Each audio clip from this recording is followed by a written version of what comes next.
Daddy eats lots. Daddy eats lots. Daddy eats lots. Munch, munch, munch. Hello and welcome to Daddy Eats Last, where we discuss the challenges of being a man in modern society and whatever the hell that even means. With Ryan doing some Ryan stuff over in the UK, it's myself and Matty tonight. How are you, Matty? I'm good, thanks, mate. How are you tonight? I'm doing very well. Now, how have your legs recovered after this time last week? You weren't on Daddy Eats Last because you had just completed a marathon. Yes, I wasn't on Daddy Eats Last, unlike Ryan, who I think called up during his marathon and recorded. It was definitely afterwards. Yeah, she was calling during the marathon. That's hardcore. That is hardcore. Not as hardcore as Ryan. But yes, no, the legs are all back to normal. They probably got back to normal maybe Thursday. And I managed to just punch out a few gym sessions this week. And going from never wanting to do one ever again, I am thinking maybe it's a possibility I'll go again next year. Wow. Will you maintain training, or you taper off for a bit and then retrain, or how are you going to manage that? That is the question I've been asking myself this week, actually, how to sort of maintain that fitness so I don't have to start from scratch. Because I was going over the running calendar, and it was about December 14th I started the training. So that's a good 6 months worth of running. So I'd like to be able to do a marathon, but find a way not having to do such an intensive sort of training, whether that is an oxymoron or that can even be done. Remains to be seen, but I'll do a bit of research between now. Is there another one you could do, say, in late this year, so you're not just pushing out 12 months and you kind of can maintain it now for like 3 or 4 months or maybe 6 months, get towards Christmas and do one then, rather than wait a full 12 months? Yeah, there is the Melbourne one in October. Potentially I could go and do. I think that's early October, but in the same token, I had to forego doing other sort of fitness things I really enjoyed doing, like spending a bit of time in the gym and some other, and also some cycling. The last 6 months, it's pretty much just been focused on running. So I wouldn't mind getting back into doing more of that rather than doing the running. So I'm sort of happy to sort of let the running go for 6 months, albeit do maybe a 10K once a week, just to sort of maintain that base level, and then ramp it up again, maybe March, April, if that's possible. The only reason I'd actually go and do another full marathon is if I have the little voice inside my mind eating away saying, you need to do sub 4. So I got 4 hours 19. So the goal was to either finish or get under 4 hours. So I did finish one, but in the same token, I would have liked to have done under 4 hours. So if that chips away at me, maybe I'll do it again. If not, I'll be happy to do something else. Do you know where you could find the extra 20 minutes? Like having not even run, I've never run a marathon. I don't intend to run a marathon at any point, I wouldn't have thought. Where could you find your 20 minutes? What was the hard bit about doing it? I know exactly where I could find the 20 minutes. And at the 30K mark, the quadriceps and the right leg started to cramp up. So from that point forward, I was sort of running 500 meters, walking 500 meters to get the cramp out, because they kept on coming back and back and back. So for the last, 7 or 8 to 9K there, it was just running, walking. So, and in that period, I could just see the guy with the green balloon, with the 4 hour on his balloon, just running past me, and the dream sort of getting further and further away of getting that 4 hour mark. So that's where I'd get it back. And I think what I did wrong was, and I'll probably ask Ryan this at some point as well with his training, but they do say in the training process, towards the end, you don't need to actually run a 42K to be able to do it on the day. You just need to get up in the high 30s. I did that. I did 36, but being the first marathon I've ever done, I probably should have maybe, just for my own body, got a few more of those in, or even a little bit longer. I probably should have done a 42, just my own being, knowing that I can do the 42. So I know where to improve next time if I do it again, but I don't know, it's just such a hard slog on your body. It sounds like, you said cramp-wise, maybe nutritional stuff as well, like, your electrolytes, your intake beforehand or during. Did you drink much during, like to cramp? Because that's pure electrolyte issue. Yeah, I probably shouldn't have drank all those Cokes on the run, to be honest. I Jim drank Beam and Coke?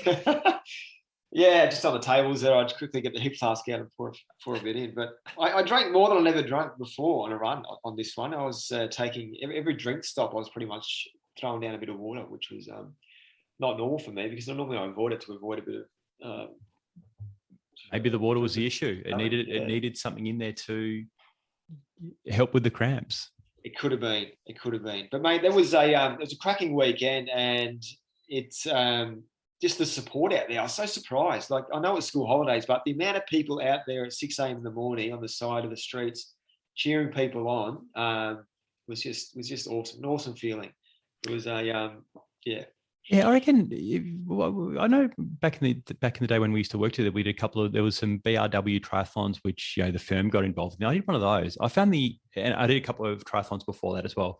I found that sort of environment of actually the triathlon environment, which is much the same as a marathon. Everyone was so goddamn positive and was cheering you on, no matter like what. If you're walking, running, biking, almost drowning in the water like I was at one point. Like everyone was so positive. It was like such a good vibe. Yeah, and that's what I found as well on the weekend. Just people just shouting out your name, just keep walking, moving. Even when I was walking, just keep moving forward. Every step is a step closer to the finish line, and no negativity at all. And everybody, I guess maybe they have a little bit of appreciation for people, just even trying to attempt a marathon. I mean, I take my hat off to anybody who's tried one before. It's such a big feat. But I might do the Melbourne Marathon. I'll attempt it. I'll do the first 5Ks and then just go off to the side. I've attempted it then, but I'm done. That's all you got to do, mate. And if you can walk the Melbourne Marathon in, the 6 hours or whatever the cutoff is, you'll get your medal and you're a marathoner. Bang.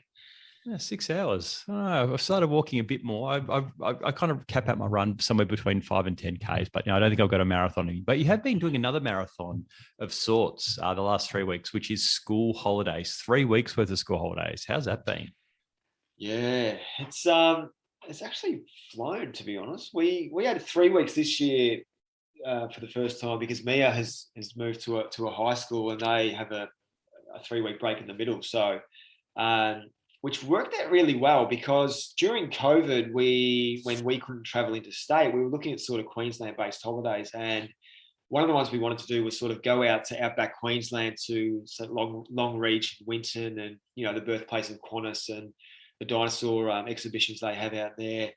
And because every man and his dog in Queensland was heading out to different places in Queensland, we just couldn't get any accommodation. It was all booked out. So this year, given the fact that everybody else can travel different destinations now, a lot of that's sort of opened up availability wise. And that extra week outside of school holidays, because we had the extra week prior to everybody else going on their school holidays, everything was available. So it was great. We booked all the accommodation nice and early, and we spent a week, just traveling out to Whoop. And it was fantastic. There was a lot of times where there was no phone reception, which was great. It was just, you're out in the country environment. The country pubs was fantastic. The kids had never seen any of that kind of stuff before. And I remember as kids going on those kind of holidays, you'd pull up at the end of the day after doing whatever activities to the pub, and you'd have a red raspberry and a packet of chips, and go to have a beer, and it was just so much fun. It just brought back a lot of that kind of nostalgia about those sort of holidays we had. But it was a real eye-opener for the kids, just being in the middle of nowhere and just seeing nothing around you. No phone reception as well. You couldn't stream music. How much I Spy did you play? We there's not much to see out there, mate, to be honest. Trees. It was more I Spy about emus and kangaroos, which is pretty cool. You're seeing emus sort of run past as you're driving down the road, and I guess road trains as well. Those trucks that have 3 or 4 massive trailers, that kind of stuff. So, no reception. Well, we're with Optus. I think Telstra does have reception, very, very, basic reception. But Optus really had none, it was good. Not having the phone buzzing, and you didn't feel like you had to check emails and stuff because you knew there was no point. I Spy was my little eye. Something beginning with RD, red dirt, would get tedious pretty quickly, I guess. Exactly. Yeah, there was a lot of that. So what else you get up to? 3 weeks. 3 weeks is a long time. So was that roughly a week of the 3? Yeah, so that was the first week. And the second week, Kim was working FBT season. So she sort of had that second week there to work. So I was trying to find activities to get the kids out of the house because we're working from home at the moment, which is a bit of a downer, especially during school holidays, because you feel like you've sort of got to tiptoe around and get out, which was easy enough. We went and played some mini golf, and luckily the gym I go to has this thing on a couple of times a week where you can bring the kids in and they look after them for an hour and do kids activities where you can go for a bit of a workout. So I took advantage of that, which was nice. And then just spent a bit of time. It was nice enough weather to be outside a lot, which was good. So What sort of kids activities do? Just you guys, you over there, just plank for the next hour. Here's a dumbbell, kids. Try and lift it. Oh, no, it's behind closed doors. I'm not too sure, really. You didn't ask the kids afterwards when they came out? Like, did you have to plank for a while? Did they make you clean the toilets? What were you doing for that hour? I think they were. It's like a sweatshop. They have them making handbags with the gym's logo on it. No, I think they just do a lot of running, Leah, and maybe some some planking and sit-ups and things like that. And I guess just kids' fitness, whatever. That really. I don't get much out of the kids these days when I ask them questions. They're in that phase of, how was it? Good. Yep. Yeah. Sam's the only one who's descriptive, but he's not allowed to go. He's too young. So. A bit young to plank. Bit young to plank. Yeah. But so apart from that, it was just filling in the days. We had some friends over, kids had some sleepovers, and what I should have done is gone to the pub actually and just put them in, had a counter meal with the kids. That would have been nice. Put them in the ball pit. Put them in the ball pit. Yeah. What about you, mate? You've just done 2 weeks as well, did you? We had a man down the first week. My wife was laid up in bed for pretty much the first week of the school holiday. She's still not great. This is the end of the second week. She had a cold, and then that went to a sinus infection, which is not contagious. So from probably Monday, she was all right. But the first week was just me and the little fella hanging out, which was good. Get to the sort of middle of the day, they goes, oh, I'm a bit bored. I'll be like, oh, we've just gone and done like 6 things. How can you still be bored? Oh, do you want to go do something else? Yeah. So we did a few different bits and pieces. We did some exploring down at the beach here, which we like to do. Went for a couple of walks. One day I randomly took him to the horse racing at Sandown because he wanted to pat some horses. So he was chuffed. He got to pat 5 horses, and he was cheering home some random horse called Rock Artist because he picked up a rock, and another horse called That's True one. So I actually say, it's true. So I say it's true a bit. So every time I go, it's true now. He goes, I like the horse. I'm like, yeah, mate, like the horse. So you quickly fill the day. So you kind of get to sort of 2-3 o'clock in the afternoon, and we've been playing a bit of for some reason he's picked up wanting to play this computer game, Rampage. We played it once or twice, a couple of school holidays ago. So now every time the school holidays comes around, he's go, oh, can we play Rampage? I'll be like, yep. Instead of watching TV, we can play Rampage. So if we get to sort of 4:45 and he has dinner at 5:30, so it's 45 minutes. I go, TV, or do you want to play computer games? He's like, oh, computer game. He's not up to like a Donkey Kong yet, or a Mario Kart or Mario or anything like that. But he can do Rampage because just punch, kick, jump, and move. So he likes to punch me up at that, punch the buildings and stuff. Like I think his favorite thing of the first week was he in this computer game he ate a granny. Like because he can eat people. So he's like, oh, Daddy. He comes running in, Daddy. I've gone, oh, what is it, mate? What is it? He goes, I ate a granny. Like the whole lot of his day. So is this Rampage that would have been around when we were kids? Yeah, old school 80s Rampage. Yeah. Wow. Yeah, so I've got an old console which can emulate a lot of different systems, and Rampage is the game which seems to have enough stuff going on that he enjoys it, and enough minimal buttons that he can actually do it. So he loved it. It's going to blow his mind when he gets to like a PS4 or something like that. It'll blow my mind when we get to a PS4, I think. Like I'm used to sort of, stick figure cricket and stuff like that. Like, getting to like the PS4 side of things would be, sort of crazy. But we do a lot of that. And then earlier this week on the Monday, I took him out to see my mum, and his cousin came along, and they went and played mini golf. And then on the Wednesday, my mum tested positive for COVID. So I was just like, done a rat on the Friday night. We've done a PCR, which is come back negative. So I think we're in the clear now. It's got to Sunday night, and neither of us have symptoms. We've done a PCR yesterday. That's come back clear. So I think we've avoided the raging Rona somehow again. It's probably the most tightest tightrope we've walked along so far in the last 2.5 years, but we seem to have avoided that, touch wood. But we managed to get away for the snow. Like we found out when we were away that, he'd seen her, and I'd seen my mum when she was COVID positive. She may have been infectious. We don't know if she was positive at that point of time. So we were away, and he did our rat, and then we went to the snow. It was the first time he'd been to the snow. Whereabouts in the snow did you go? We went up to Lake Mountain. So we stayed in Healesville for 4 nights, which is about 45 minutes to an hour up to the snow. And I say we were lucky enough that there was one day left by the time my wife was well enough to book to actually go. there was only one day left to go to the snow, and that was the Friday. It had to be the Friday because everything else had sold out. And there's only a certain number of allocated spots at Lake Mountain on any particular day. And it happened to be a day which snow showers were actually forecast for. They hadn't had snow in 4 weeks, and we turn up there and it's like snowing. So yeah, the little fella thought it was amazing. That is so lucky. Is that somewhere where you had been private, like as a child? Had you been to Lake Mountain? Yeah, I'd been when I was a kid, and it okay. looks very much the same. Like it's still like, toboggan run on one side. You've got the middle bit is like your sort of your cafe sort of thing, or your retreat, and then on the far side there's snow. So yeah, it's still very much like I remember. I would have gone when I was about my son's age, and yeah, he loved going out to toboggan. We made a pretty crappy snowman. He just loved throwing snowballs at me. So no, it was just good to get out into the country, because even getting out into the country and seeing that side of things and we went for a few bushwalks. Nature walks. He hasn't done a lot of that. Like we go to the beach heaps because it's close to us, but to go to the actual country or the snow was really different. Hillsville's got some lovely forests, and it sounds like this Lake Mountain. I've never been there myself, but it sounds like the perfect sort of introduction to snow for someone, for a kid, rather than have to drive out to Buller or something like that. Yeah. It was. We got secondhand gear from the op shop down the road here. So like I'd say for the gear, which is just like a snow jacket, snow pants and gloves, was probably about less than $100 each. And my wife had some existing stuff from when she was like sort of, a teenager, when she went to Austria, that she could use. So like I don't say it was cheap, but it was fairly cost effective by getting secondhand gear. The day pass wasn't expensive. We got some snowshoes all the way up and a couple of toboggans. And yeah, like it's not cheap, but it's not, like if you're going skiing and stuff like that, I think it's outrageously expensive. Yeah. But to go to Lake Mountain for a day and actually just go down a toboggan like probably a dozen or 2 dozen times, it wasn't outrageous. I wasn't offended, and I'm a tight ass.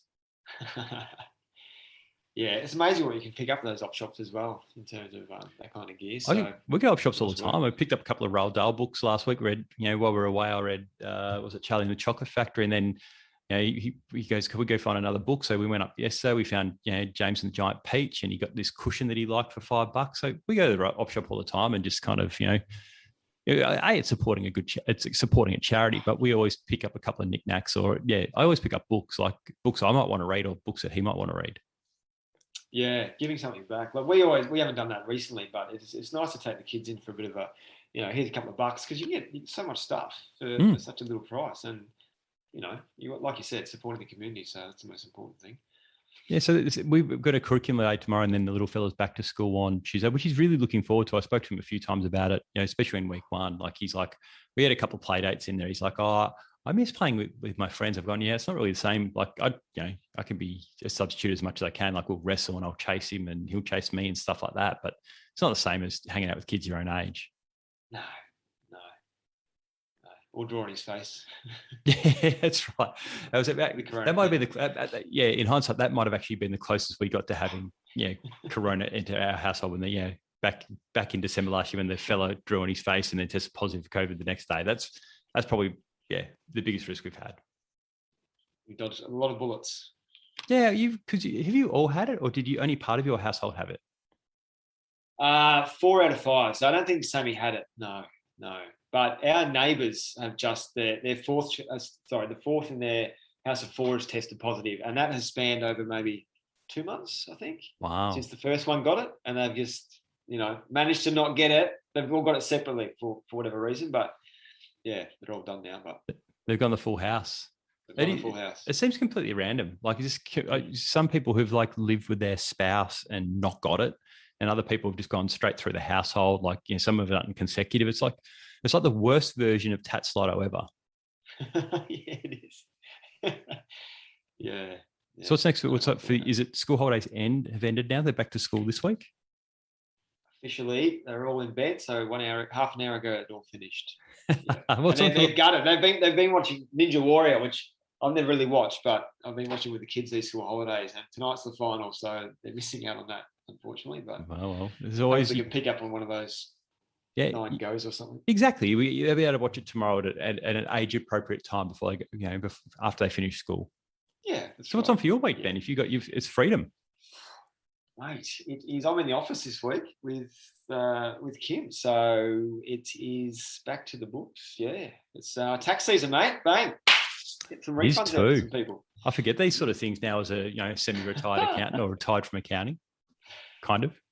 What are you doing? What are you gonna do this week? The little fella back to school. We're actually there's 9 new staff starting our offshore team. So yeah, we're kind of at a few dozen staff now. So it's getting a bit more intense. We've got a couple of firms coming online, doing a bit work which is a bit different. So it's I say it's a bit of a challenge for some of the staff. For other staff, it's sort of normal. But yeah, it's the team have kind of doubled in the last 12 months since I actually parked the other job. So the other business. So it's kind of worked out really well. It's great. Growth is fantastic. Good on you. Yeah. And then hopefully in a couple of months' time, that'll ease off. And yeah, I'll go back to kind of just day-to-day management of stuff and shuffling papers or whatever it is I do. Baking pies. Baking pies, exactly. Oh, I reckon that's a good place to end this week. That wraps it up for this week. Remember to subscribe to Daddy Eats Last on iTunes if you haven't done already. Am I there? Please leave a review. Also, tell your mates about the podcast, especially with our guys. Most of all, thanks for listening. And we'll be back next week with another slice, because we're talking about pies, of Daddy Eats Last. How's that for a dad joke? We might be back next week. If we are, catch you then. Bye-bye. Bye-bye.